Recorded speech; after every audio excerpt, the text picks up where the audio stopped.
100-র মধ্যে 98 পেয়ে বসে আছে যে স্কুল, তাকে 100 করার কোনো মানে হয় না। যে 0-তে বসে আছে তাকে যদি কোনো রকমভাবে আমি 10ও করতে পারি, তাহলে সেটাই হবে আসল চ্যালেঞ্জ। শিক্ষকরা হচ্ছে মানুষ গড়ার কারিগর, আর আপনি হচ্ছেন তার শ্রেষ্ঠ এক্সাম্পল। দাদাগিরির পক্ষ থেকে আপনাকে সালাম, প্রণাম, এবং আমার মনে হয় কি আপনার আশীর্বাদ থাকলে আমার জীবনেও কিছু মঙ্গল হবে বলে আমার বিশ্বাস। আশীর্বাদ করবেন যেন আমিও বড় হতে পারি। একদম। 100 জনের উপরে সরকারি চাকরি পেয়েছে, এটা সহজ নয়। প্রথম দিন থেকে আজকে যেখানে দাঁড়িয়ে আছেন, কেমন মনে হয়, কি অনুভূতি হচ্ছে? তখন 1998 সাল আমি প্রথম এসএসসি দিয়ে ওয়েস্টার্ন রিজনে ফার্স্ট হয়ে আমি ফুলকুসমা হাই স্কুলে জয়েন করলাম। ফুলকুসমা হাই স্কুলে 13 বছর শিক্ষকতা করার পর আমার বেটার হাফ এসেছেন। বৌদি কোথায়? নমস্কার বৌদি। উনি বলছেন যে একই জিনিস, একই ফর্মুলা কতবার পড়াবে, নতুন কিছু করো। 2011 সালে আমি প্রধান শিক্ষকের পরীক্ষা দিলাম। সেখানেও ওই 5 জনের যেরকম ফার্স্ট হয়, আমিও ফার্স্ট হলাম। তো আমি স্কুল খুঁজতে বেরোলাম যে কোন স্কুলে আমি জয়েন করব। তো সব স্কুলই আমি দেখলাম যে ভালো ভালো ভালো, আরও ভালো স্কুল, আরও ভালো স্কুল। স্যাটিসফাই হচ্ছিল না যে না, এ তো ঠিকই আছে। হঠাৎ ফিরে আসার সময় গঙ্গাজল ঘাটি হয়ে শুশুনিয়ার রাস্তায় আসার সময় রাস্তা ডান দিকে দেখি একটা পোড়ো বাড়ি। সে পোড়ো বাড়ির দেওয়ালে লেখা আছে কাঠকয়লা দিয়ে পণ্ডিত রঘুনাথ মুর্মু আবাসিক স্কুল। সেখানে কয়েকটি ঘর, দমবন্ধ করা ঘর। সেখানে না আছে কোনো আসবাবপত্র, না আছে চেয়ার টেবিল, না কিছু।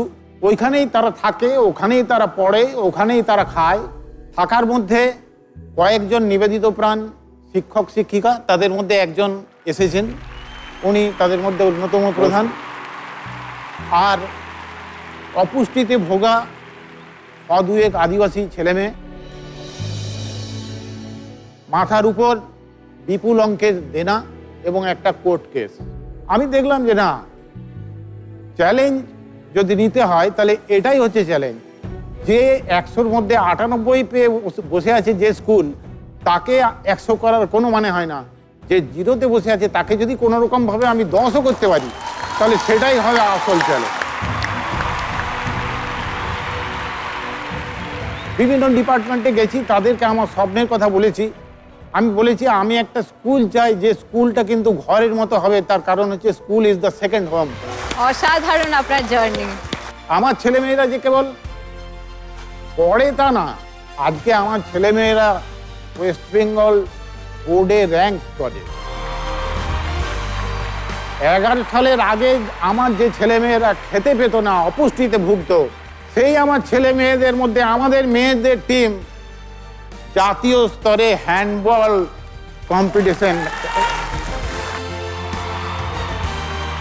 আমার ছেলেরা স্টেট লেভেল ফুটবল খেলে।